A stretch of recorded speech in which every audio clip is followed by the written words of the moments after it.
স্বামী বিবেকানন্দ যখন ইংল্যান্ডে ছিলেন তখন সেখানকার একটি নামী শিক্ষা প্রতিষ্ঠানে মিস্টার পিটার্স নামে একজন শ্বেতাঙ্গ ব্রিটিশ অধ্যাপক পড়াতেন। তিনি ভারতীয়দের তীব্র অপছন্দ করতেন এবং মনে করতেন কৃষ্ণাঙ্গ বা এশীয়দের কোনো বুদ্ধিমত্তা নেই। বিশেষ করে স্বামীজির মেধা ও ব্যক্তিত্বকে তিনি কোনোভাবেই সহ্য করতে পারতেন না। একদিন দুপুরে অধ্যাপক পিটার্স কলেজের ডাইনিং রুমে একটি টেবিলে বসে দুপুরের খাবার খাচ্ছিলেন। একটু পরে স্বামীজি তার খাবারের ট্রেটি হাতে নিয়ে সেই ডাইনিং রুমে ঢুকলেন এবং ফাঁকা জায়গা না পেয়ে শান্তভাবে অধ্যাপক পিটার্সের টেবিলটির অন্য এক কোণে গিয়ে চেয়ারে বসলেন। একজন সাধারণ ভারতীয় তার পাশে বসে খাচ্ছে দেখে অহংকারী অধ্যাপক পিটার্সের চরম আত্মসম্মানে লাগলো। তিনি মুখটি বিকৃত করে অত্যন্ত তাচ্ছিল্যের সুরে স্বামীজিকে বললেন, মিস্টার বিবেকানন্দ, আপনি মনে হয় জানেন না একটি শূকর এবং একটি পাখি কোনোদিন একই টেবিলে পাশাপাশি বসে খাবার খায় না। ডাইনিং রুমের অন্যান্য ব্রিটিশ ছাত্র এবং শিক্ষকেরা ভাবলেন এমন চরম অপমানের পর ভারতীয় সন্ন্যাসী হয়তো লজ্জিত হয়ে টেবিল ছেড়ে উঠে যাবেন। কিন্তু স্বামী বিবেকানন্দ বিন্দু মাত্র রাগলেন না বা ঘাবড়ালেন না। অধ্যাপক পিটার্সের দিকে অত্যন্ত স্নেহের চোখেই তাকালেন, ঠিক যেমন একজন অভিভাবক তার কোনো অবাধ্য বা অভদ্র শিশুর দিকে তাকান, ঠিক সেইভাবে। এরপর তিনি মুখে এক চিলতে মিষ্টি হাসি নিয়ে অত্যন্ত শান্ত এবং মার্জিত গলায় উত্তর দিলেন, ও, আপনি একদম চিন্তা করবেন না অধ্যাপক বাবু, আপনার কথা মেনে নিয়ে আমি এখনই এখান থেকে উড়ে অন্য টেবিলে চলে যাচ্ছি।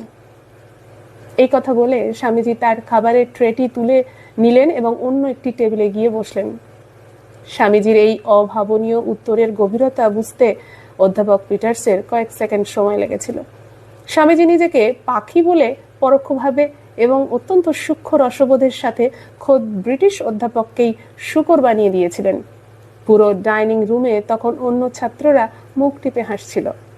অপমানে এবং রাগে অধ্যাপক পিটার্সের মুখ লাল হয়ে গেল। তিনি মনে মনে প্রতিজ্ঞা করলেন ক্লাসের পরীক্ষায় তিনি বিবেকানন্দকে এমন কঠিন প্রশ্ন করবেন যাতে তাকে আটকে দেওয়া যায়। পরের সপ্তাহে পরীক্ষার দিন অধ্যাপক পিটার্স ইচ্ছা করেই স্বামীজিকে একটি অদ্ভুত এবং মনস্তাত্ত্বিক প্রশ্ন করলেন।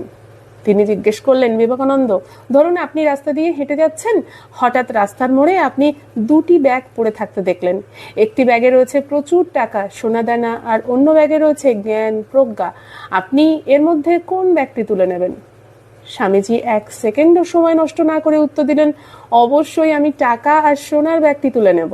অধ্যাপক পিটার্স এবার বিজয়ের হাসি হেসে বললেন, আমি জানতাম আপনারা ভারতীয়রা এমনই লোভী। আমি যদি আপনার জায়গায় হতাম তবে অবশ্যই জ্ঞান আর প্রজ্ঞার ব্যাগটি তুলে নিতাম। স্বামীজি এবারও শান্তভাবে হাসলেন এবং বললেন, আপনি একদম ঠিক বলেছেন স্যার। আসলে যার যে জিনিসের অভাব থাকে সে তো সেটাই তুলে নেবে, তাই না? আমার জ্ঞানের অভাব নেই, তাই আমি ওটা নিইনি। ব্রিটিশ অধ্যাপক পিটার্স পরীক্ষার খাতায় আর কোনো কথাই লেখার সাহস পাননি। বিদেশের মাটিতে গায়ের জোর বা চিৎকার না করে শুধুমাত্র নিজের তীক্ষ্ণ মেধা আর রসবোধ দিয়ে বর্ণবাদী সাহেবদের অহংকার গুড়িয়ে দেওয়ার এই ইউনিক ক্ষমতা স্বামী বিবেকানন্দকে বিশ্বের দরবারে এক অনন্য উচ্চতায় নিয়ে গিয়েছিল। নমস্কার।